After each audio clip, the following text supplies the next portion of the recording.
So photography is something that I've always been into, and honestly it was something that I was into before videography. And just like videography, there are massive misconceptions in photography that you need like the newest Canon or Sony that shoots 120 photos a second or takes 70 megapixel stills to really make anything usable. And while yes, those things do help when it comes to photography and when you're doing like billboards or doing work for larger companies, of course a large camera like a medium format or something like that would be pretty preferable to do something like that. But I feel like 99% of photographers that don't do that specific thing can use this camera and pretty much do almost all your professional work. Now, this camera does have obvious caveats because it is $300, like the title says, and that happens to make it a little old. It's from 2012, and it is not the newest camera by any means with the features or the body, the look. Really, nothing in the camera is new. So this is the lovely Canon 6D Mark I, and I do feel like this is Canon's like secret camera that nobody ever really talks about. This guy Martin really showed me about this camera and pretty much really helped me understand how photography can be great without spending all your money. So I'm really thankful for him and his channel and everything that he's done for teaching me and kind of helping me understand the camera. So the video I watched of Martin's was really informative and it really helped me buy this camera and to really see what I was going to do with my photography, because unfortunately my 5D Mark II did break about 2 weeks before me actually purchasing a camera. So the whole reason I ended up with this camera was I had a error with my 5D Mark II. I'm not really sure what happened still, but the camera kind of just did this like grid pattern. So if anybody possibly knows what this is, and if it's fixable, please let me know, because I really would love to save this camera. For a reasonable price, that is. I really don't want to spend a bunch of money to fix an old camera.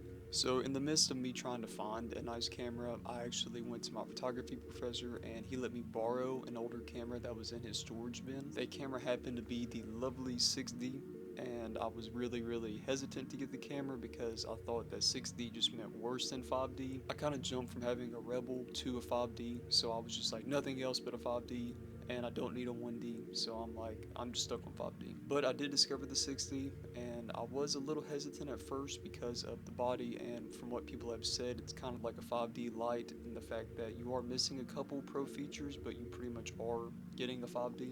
So this camera pretty much is the 5D Mark III Lite, I guess you could say, because it was released around the same time as the 5D Mark III, and it is a full-frame DSLR from Canon, so obviously it does look pretty similar to the 5D Mark III.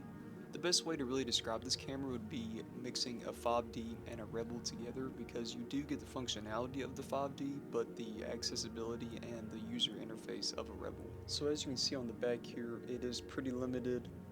It does look a little bit like a Rebel, as you don't have those buttons going down the side, and it is a plastic screen versus a glass screen on the 5D Mark III. You do get the nice rotating button though, like on the 5Ds, and I've found that to literally be like essential at this point whenever I'm taking photos. It's almost kind of a bad habit because I rely on it a little too much, but I just love the functionality of being able to change my aperture that quick. You also have a lock button like you do on the 5Ds, so you don't accidentally change your aperture. I think the biggest upgrade this camera offered me from the 5D Mark II, which might be a little surprising, is just how you turn the camera on right here. Just this little switch on the side. It makes a world of difference versus down here when they had the switches. I don't know, I just felt like I would accidentally turn the camera on and off sometimes, and I never really felt good. So I'm not really going to get into the technical specs of this camera. If you want to watch one of those videos, I promise there's some out there. But here are the basic things that I feel like you should know before getting this camera, and that really will make a difference between what you have now and upgrading to this camera. Focus and recompose is like the ultimate thing that you need to be comfortable with when getting this camera. This camera only has 9 autofocus points, which might sound pretty terrible to a lot of people, but if you're not doing sports or fast moving, action, stuff like that, you definitely can get away with those points. A lot of people who have this camera just end up focusing and recomposing, and that's honestly just really what I do, and I've never really had a problem with it. Obviously, it wouldn't be the best if I was doing something fast paced, but for this, I feel like it's literally perfect. I was really surprised seeing all this because I did come from a 2008 Canon camera, and just to see the leaps of performance they added to their camera and customization was pretty surprising. The camera has removable focus screens, which is kind of weird because the 5D Pro version of this camera, the 5D Mark III, does not have that feature, so it's kind of weird they put that in the more consumer camera, but it is there.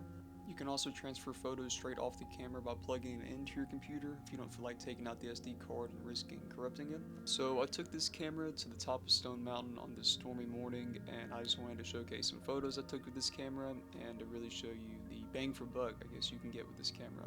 All these photos were taken with the 17 to 40 f4.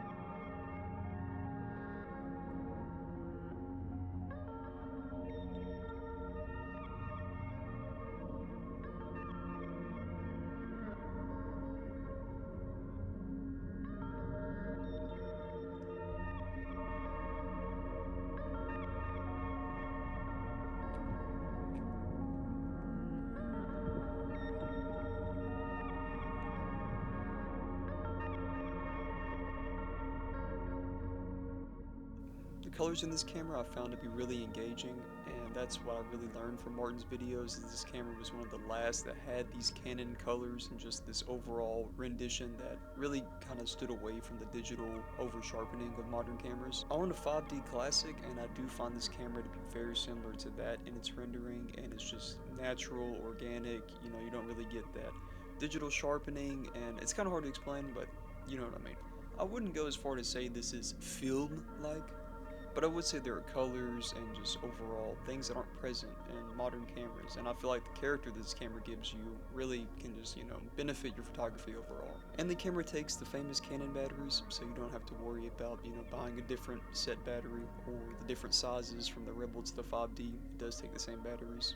So who's this camera for? I think this camera really could be for anybody. I feel like if you're starting out and want to get your first professional camera, or if you are a working professional and you need a backup camera, or if you just want to get into Canon cameras in general, I feel like this is a super low price entry level for many people who don't have the $1,000 to spend on the cheapest new mirrorless Canon. I do feel like this camera produces amazing results for the money, and I really just don't feel like there's much better option you can get for that price.